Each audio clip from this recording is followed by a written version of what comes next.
Hello! Magandang araw mga mare. Ito na tayo ulit sa ating to be continued, yung ating shop. Dito na ako sa shop mga Mars. Galing ako sa Zumba. Zumba muna tayo sa umaga. Ayan, magtatabas. Ito na yung tatabasin natin. Yung ginawa ko, to be continued yung ating video. Ito yung pinakababa niya. Bali, bias itong ating gagawin, mga mare. Ayan. Ifo-fold nyo lang siya ng paganon. Hatiin nyo siya. Ayan. Tapos, hatiin nyo siya sa gitna, mga Mars. Ayan. Ayan. Okay.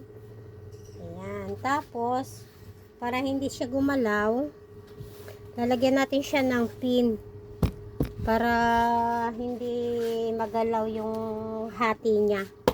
Ayan. Kailangan meron kayong pin. Ayan. Nabibili yan sa Divisoria. Ganun lang. Kikita nyo ba mga Mars? Dito ko nga kayo ilagay para makita nyo. Ayan. Pasensya na kayo sa ating camera. Wala tayong stand. Ganon lang siya, mga mare. Lalagyan ko siya ng pin. Sa Saudi, ang tawag nila sa pin, yung aspilin pa sa atin, dabus. Ayan. Sa hindi pala nakakaalam mga Mars, almost 20 years ako nag-a-abroad. Pero tumagal ako sa Saudi, Riyadh. Una kong pinuntahan, Brunei. Ayan lang Mars, ayan Ayan. Ito yung tinatawag nila pag nagtabas na pabayas. Madalas sa gown, ito yung style na tinatahi. So, lalagyan lang natin siya ng pin bawat gilid para hindi siya magalaw. Ganun. Tapos, kukuhain natin yung sukat niya na kung ilan yung sukat ng haba niya mula sa baywang, mga Mars. Dito muna kayo dito muna, teka, hindi nyo nakikita yung aking yung aking ginagawa. So, dito ko nga kayo ilagay para makita nyo. Mahirap pag wala tayong kasi pag wala tayong stand. Ayan. So, tsagaan nyo na muna itong ating pag may pera na lang tayo, saka na lang tayo bibili ng ating stand. Ayan. Ayan ginawa ko na siya. Lagyan ko siya ng pin. So, kukunin nyo yung mula sa baywang. Halimbawa, ang nagsukat kayo hanggang from shoulder to length niya. At kasi, pag nagsukat kayo mga mare, kukunin mula dito sa shoulder hanggang baywang. Tapos, hanggang baba.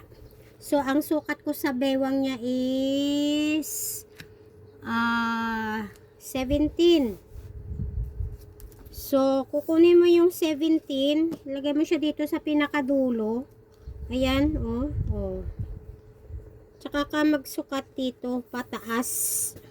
Sa baba ka muna magsukat, mga mare, ha. Ayan. Tapos, ang haba niya is, ilan bang? 53. So, kukunin mo yung 53. Ayan. 53 na siya, mga Mars. Nawala na yung aking ito na lang yung gamitin natin yung bago. Sa Divisoria pala ito binibili. Ito. Iba-ibang kulay to. 53. Ayan. Tapos, kukunin nyo siya dito sa taas. Ayan, 15 and a half. So, iikutin nyo yan mga mare. Ayan o. Para pantay yung kanyang distance mula dito sa taas. Ayan o. 15 and a half. Ayan. Yan yung tabas ng pabayas. Ayan. Hindi ko na sinukat ang bewang kasi may sharing ito mga Mars. So, nahirapan ako. Lagyan natin siya nito. Ayan. O, diba? Para maganda yung ating tabas. Ayan. Kasi magtatabas din tayo ng blouse. So, kuhain natin ito ngayon kung ilan yung sukat niya mga Mars. Mahirap pag maliit ang cutting table mo. Nung sa Saudi kami, ang laki ng aming cutting table. Maliit lang kasi itong aking shop. So, hindi tayo pwedeng maglagay ng malaking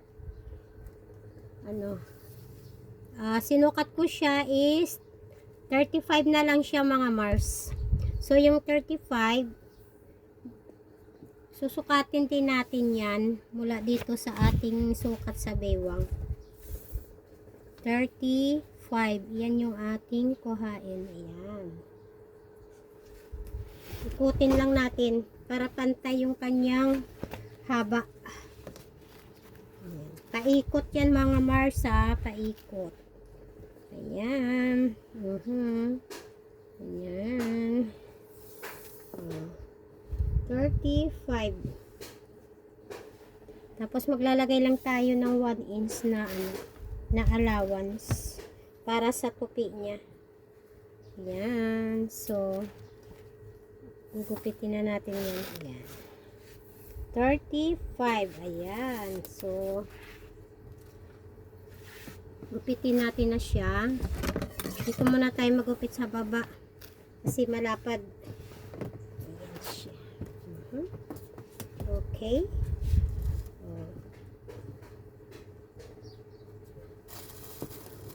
Ayan.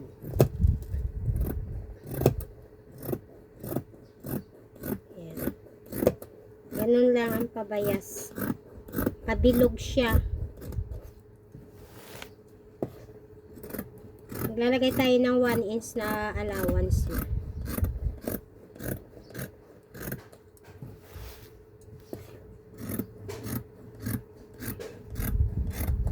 Sa pinakapalda niya ito mga Mars.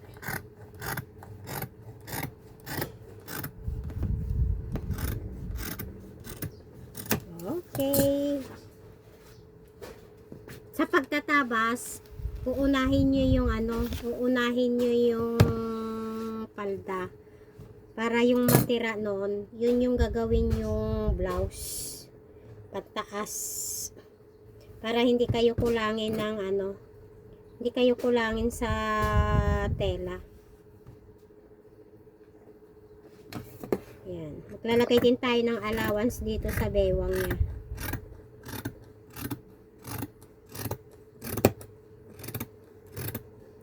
See? Ayan na. Ito na siya. Oh. Ano na siya? Ganun ang itsura niya mga Mars. Oh. Paluwang yan sa baba. Paluwang. Yan lang. Oh. Diba? Oh. Ganyan magtabas ng palda na pabayas sa mga gown. Karamihan ganyan ang tabas. Yan lang mga Mars. Sana may natutunan kayo sa aking pagtabas ng palda na pabayas. Yan. Sa sunod ulit yung ating video. Thank you.